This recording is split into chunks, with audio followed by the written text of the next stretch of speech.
जय श्री राधे कृष्ण। आइए आज आप सब जानेंगे वर्ष 2026 में सकट चौथ का व्रत, तिलकुटा चौथ का व्रत कब धारण किया जा रहा है। तो जानेंगे व्रत के शुभ मुहूर्त के बारे में, पूजन समय के बारे में और इस दिन चंद्र दर्शन का, चंद्रोदय का क्या समय होगा। तो आइए जानते हैं इन सबों के बारे में। माघ मास कृष्ण पक्ष की चतुर्थी को इसे सकट चौथ, संकष्टी चतुर्थी, तिल चौथ, तिलकुटा चौथ आदि नामों से जाना जाता है। आप सभी भक्तों को तिलकुटा चौथ, तिल चौथ की ढेर सारी शुभकामनाएं। आप सभी के जीवन में भगवान गणेश की कृपा से आप सभी को सभी प्रकार के सुख तथा समृद्धि की प्राप्ति हो। सकट चौथ का व्रत, तिल चौथ का व्रत, इस दिन खास करके स्त्रियां अपने संतान की लंबी आयु के लिए, संतान की सुरक्षा के लिए, संतान की उन्नति के लिए तथा सभी प्रकार के मनोवांछित फलों की प्राप्ति के लिए व्रत को धारण करती हैं। इस व्रत को कोई भी धारण कर सकता है। इस दिन विशेष प्रकार से भगवान गणेश, चौथ माता का पूजन करना चाहिए और फिर शाम को चंद्रोदय होने पर चंद्र देवता को अर्घ्य प्रदान करने के बाद व्रत पूर्ण माना जाता है।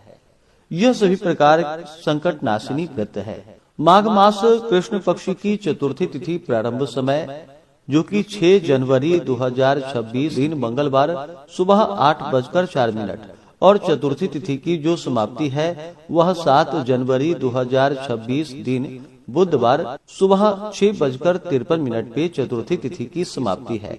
तो ऐसे में चंद्रोदय व्यापनी के अनुसार सकट चौथ का व्रत, तिल चौथ का व्रत जो कि इस बार 6 जनवरी 2026 दिन मंगलवार को पड़ा है। जब भी मंगलवार के दिन गणेश चतुर्थी का व्रत पड़ता है तो इसका और भी ज्यादा महत्व बढ़ जाता है और इसे अंगारकी चतुर्थी के नाम से भी जाना जाता है। तो इस बार 6 जनवरी मंगलवार के दिन सकट चौथ का व्रत पड़ रहा है जो कि यह अनंत गुना पुण्य फलदायी है। 6 जनवरी को ब्रह्म मुहूर्त का समय सुबह 5:24 से सुबह 6:19 तक होगा। सूर्योदय का समय सुबह 6:44, सूर्यास्त शाम 5:22 होगा।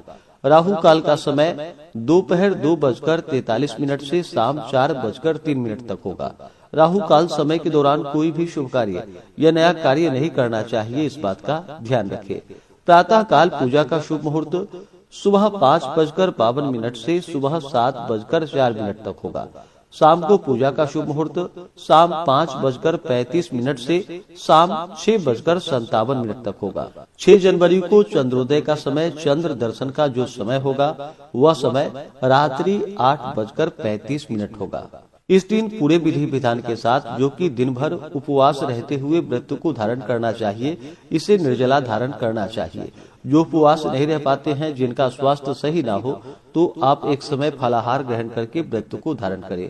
खास करके चंद्रोदय से कुछ पूर्व ही स्नान आदि करके शुद्ध वस्त्र धारण करके भगवान गणेश जी का गंध पुष्प, धूप, दीप आदि से पूजन करें। अनेक प्रकार के नैवेद्य आदि का भोग लगाए। खास करके इस दिन गुड़ तथा तिल से बने हुए लड्डुओं का भगवान गणेश जी को भोग अवश्य ही लगानी चाहिए। यह अनंत गुना पुण्य फलदायी माना गया है। भगवान को भोग आदि लगा करके जल से आचमनी करवाए। मुख शुद्धि के लिए पान पत्र, सुपारी, लौंग, इलायची के साथ में अर्पित करें। द्रव्य दक्षिणा चढ़ाए। व्रत का कथा श्रवण करे। भगवान गणेश जी के स्तोत्र, चालीसा आदि का पाठ या श्रवण करे और फिर चंद्र देवता को कच्चे दूध का या जल का अर्घ्य प्रदान करे।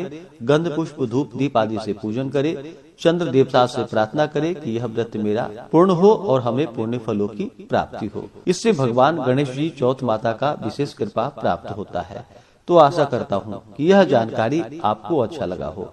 इसी प्रकार से ज्ञानवर्धक जानकारियाँ प्राप्त करते रहने के लिए, व्रत पूजा के बारे में जानने के लिए, कथा को सुनने के लिए चैनल पे अगर आप पहली बार आए हैं तो चैनल को लाल बटन दबा करके सब्सक्राइब करें। साथ में बेल आइकन घंटी को दबाएं ताकि आने वाली वीडियो का नोटिफिकेशन आपको समय